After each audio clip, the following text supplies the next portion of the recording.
आपने सर इतने अच्छे से एक्सप्लेन किया, मेरे पास में कुछ है ही नहीं बोलने के लिए। यूजुअली मेरे पास में कुछ होता है ऐड करने के लिए, लेकिन आपने पूरा ही उसका ऐसा निचोड़ निकाल दिया। आपने YouTube पे इतना बोला कि सच में नहीं बचाऊंगा आपके पास। 6-7 साल पहले की बात है। मेरी एक स्टूडेंट थी जो सुसाइडल टेंडेंसी की शिकार थी उस समय। उसके घर में कुछ ऐसी ट्रेजेडी, उसकी मदर की डेथ हुई थी, और एक ऐसी ट्रेजेडी जो बहुत ही रेयर किस्म की ट्रेजेडी है, जो शेयर करना ठीक नहीं है यहाँ।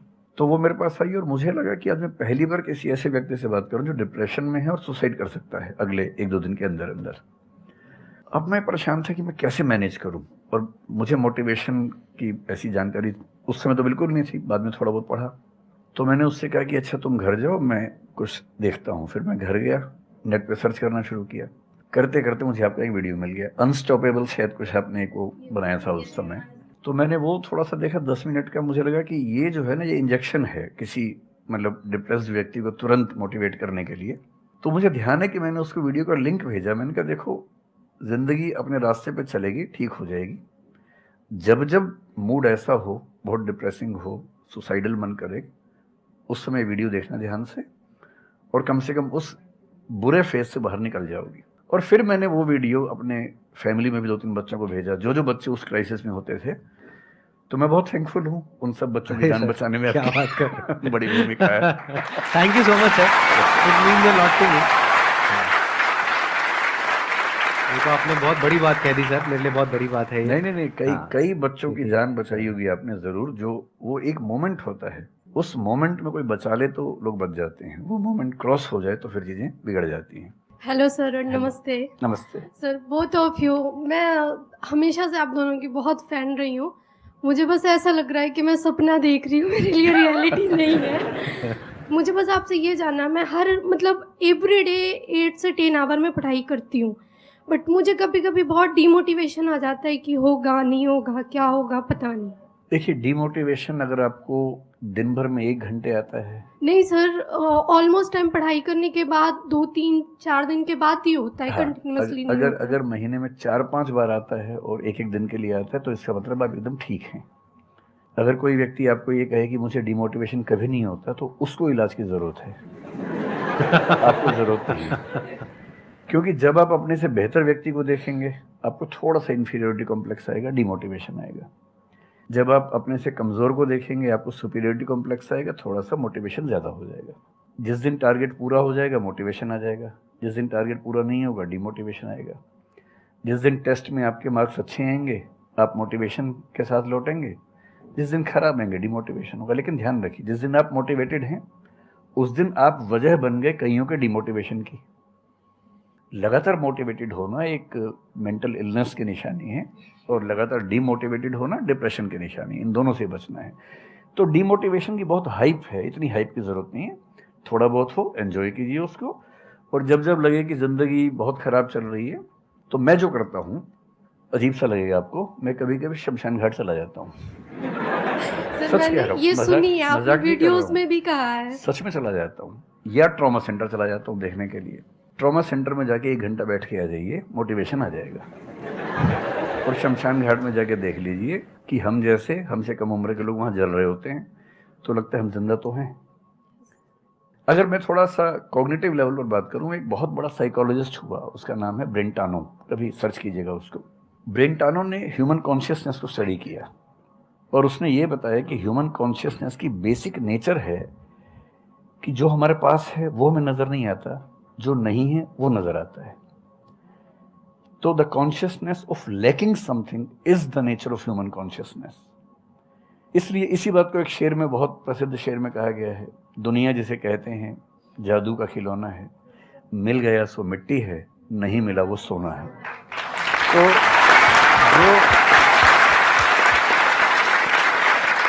तो जो आपको नहीं मिलेगा ना, हमेशा बड़ा होकर दिखेगा, जो मिलेगा छोटा हो जाएगा। तो ईमानदारी इसमें है कि जब जब डिमोटिवेशन और डिप्रेशन हो, एक कागज लेके बैठ जाइए और एक तरफ लिखिए, मेरी जिंदगी में ऐसा क्या क्या है जो दूसरों के पास नहीं है। पेज भर जाएगा पूरा। तो जो है उस पर ध्यान दीजिए और एंजॉय कीजिए। मेरा क्वेश्चन है कि आजकल बहुत लोग बोलते हैं कि एजुकेशन सिस्टम हमारा पुराना हो गया है, और बहुत लोग बोलते हैं कि इसे चेंज करना चाहिए। और ये सारी चीज़ें बहुत पुरानी हो रही है जो हम अभी करंटली पढ़ रहे हैं, तो इस पे आपका ओपिनियन क्या है? एजुकेशन सिस्टम में तो बहुत मेजर चेंजेस की ज़रूरत है और ये बात भारत सरकार ने एक्सेप्ट भी की है, नई पॉलिसी भी लेके आए हैं। मतलब मुझे लगता है कि कई लेवल्स पे देखना है। सबसे पहले तो ये डिफाइन करना ज़रूरी है कि एजुकेशन का पर्पज़ है क्या। क्या पर्पज़ केवल नौकरी लेना है, एक जॉब मिल जाए वही पर्पज़ है? मैं उससे एग्री नहीं करता हूँ। मेरी राय में एजुकेशन का बेसिक पर्पज़ है कि एक होमो सेपियंस एक इंसान बन जाए, सोचना आ जाए, उसको समझना आ जाए। कोई राजनेता या धर्मगुरु उसको गधा ना बना सके, बेवकूफ़ ना बना सके।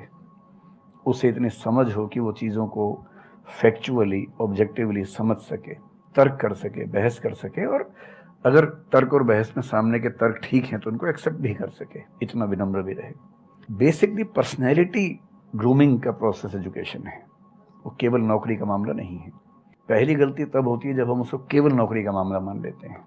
मतलब नौकरी ज़रूरी है, ऐसा नहीं कि ज़रूरी नहीं है, लेकिन वो सिर्फ वो उसका पर्पज़ नहीं होना चाहिए। सेकेंडली, कई ऐसी चीज़ें, जैसे अगर बहुत विस्तार में तो मेरी जा सकते हैं, जैसे एक बहुत छोटी बात है सेक्स एजुकेशन हमारी सोसाइटी में। ये इतनी ज़रूरी चीज़ है।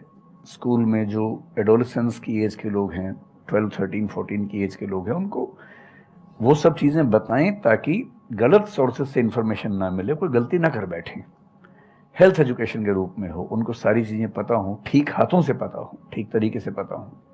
फिर मेरा ख्याल है कि जैसे IITs में अब तो होने लगा है, पहले क्या था कि हम टेक्नोलॉजी सेंट्रिक एजुकेशन पर ज़्यादा फोकस करते थे कि आपने मशीन को समझ लिया, तकनीक को समझ लिया, हो गया, इंसान को नहीं समझा।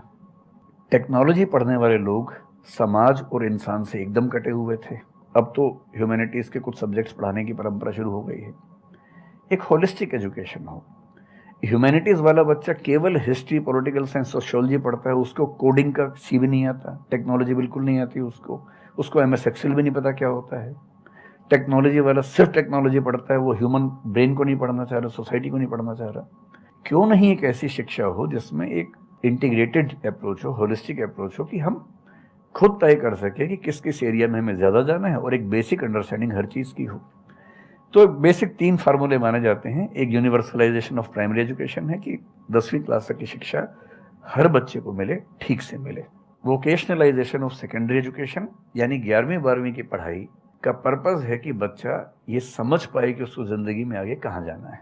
और फिर जो हायर एजुकेशन है वो सबको करने की ज़रूरत नहीं होनी चाहिए, वो शौक पूरा करने के लिए नहीं है, वो शादी का वेटिंग रूम नहीं है, वो उसके लिए है जिसको सच में आगे पढ़ना है, वो उतना पढ़े, सब्जेक्ट चूज़ करे और फिर उसमें गहराई से रिसर्च करे ताकि डेवलपमेंट के रास्ते पर अब बढ़ें। हम एजुकेशन के मामले में बहुत बुरी स्थिति में हैं। मैं तो जिस उम्र में हूँ, मेरा अब तो पर्पज़ भी ये बन गया है कि अब मैं उसी पे कुछ काम करूँ। एक यूनिवर्सिटी शुरू करने की योजना मेरे मन में है, इनसे मैंने शेयर भी किया था। और मैं जिस तरह का विश्वविद्यालय सोचता हूँ, वो नौकरी देने के पीछे पागल नहीं होगा, वो होमो सेपियंस को कायदे का इंसान बनाने की कोशिश करेगा। नौकरी तो उसका एक पार्ट है।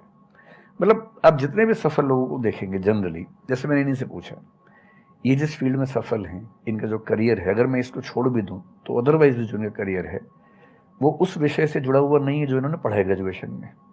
मेरा भी नहीं है, आमतौर पर किसी का भी नहीं है। 90% लोगों को मैं देखता हूँ जो सक्सेसफुल हैं, उनके ग्रेजुएशन के सब्जेक्ट में और लाइफ की फील्ड में कोई लिंक नहीं है। तो बेसिक पर्पस क्या है? वो स्मार्टनेस बाहर आ जाए, ग्रूमिंग हो जाए, इंटेलिजेंस है, इमोशनल इंटेलिजेंस है, वो सब जो टूल्स हैं वो उस बच्चे को सीखने को मिल जाए ताकि फिर वो ज़िंदगी को फेस कर सके, इनोवेट कर सके, नए रास्ते निकाल सके। 1000 रास्ते दुनिया में होते हैं। तो सच बात है कि काफ़ी चेंजेस की ज़रूरत है और आप और हम मिलकर करेंगे चेंजेस।